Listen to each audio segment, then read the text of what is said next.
kong nakilala, syempre, humanga ako kasi talagang nagwapuhan, gano'n.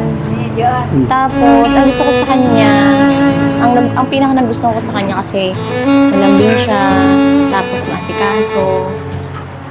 Bas overall na din, kaya umabot na rin siguro sa punto na hanggang ngayon, yun, nagpakasal na kami after 10 years, tapos may anak na rin kami. Then, message ko sa kanya, sana maging mahaba pa yung pagsasamahan natin at lalo mas matibay. Isentro natin si God sa ating dalawa, sa ating pagsasamahan.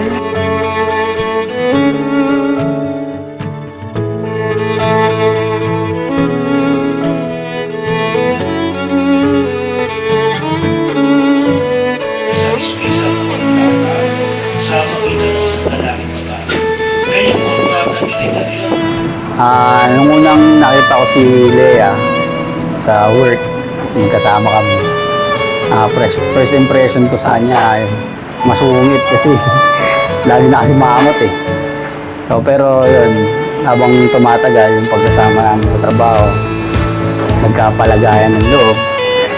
Yun, nagsimula sa ganon hanggang sa tumagal, lagi namin magkasama. Then, yun, doon na nag-start yung relasyon namin. Nagustuhan ko sa kanya, siyempre yung quality na, yung pagiging maasikaso, yun, lahat ng bagay ginagawa, ng kung ano yung qualities ng mga asawa, yun yung binibigay niya sa akin lahat. Tapos, message ko sa kanya, ingatan kita, pati yung mga anak natin. Sana maging stay healthy tayong dalawa para sa kinabukasan natin at yung mga bata. Yun lang. Love you.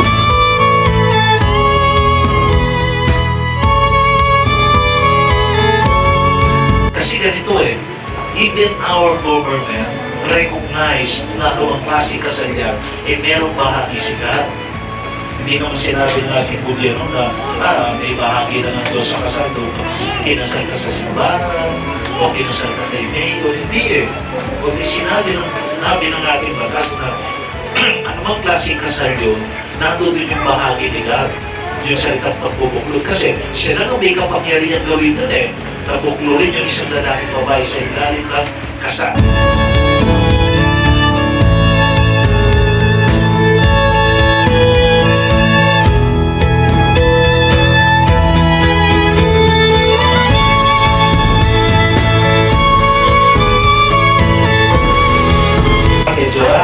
Ginawag ko yung mga magulang ko kasi gusto ko silang bigyan ng pagpapahalan niya.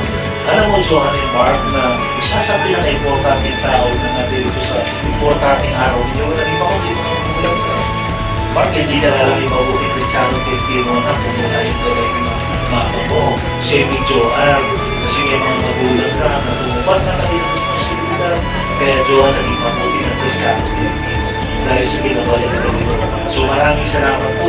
Alam niyo po dito sa Puting Panaw, isa sa pinapahalagahan namin Joey na si Yaya Perez. Kasi lagi namin sinasabi na ang magulang ay malaking bahagi sa buhay natin mga anak.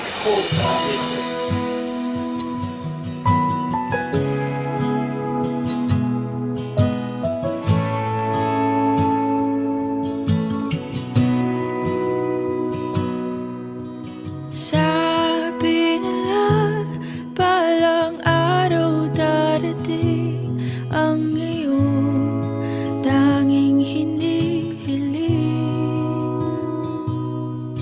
At nung dumating ang aking panalangin ay hindi na maikupli.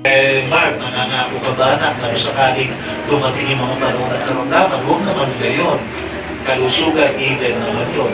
Yung kagalakan, nalimutan, kasalanan ng Panginoon.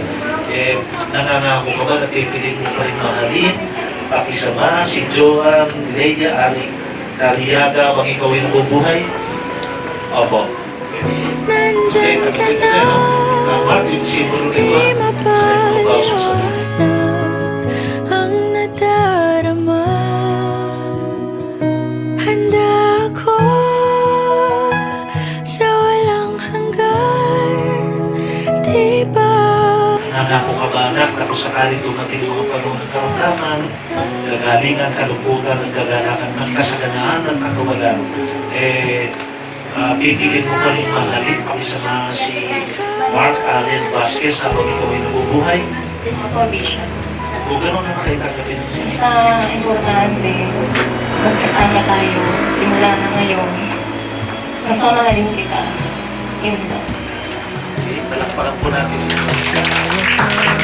Ay nahanap ko na rin ang aking tanging hinihiling.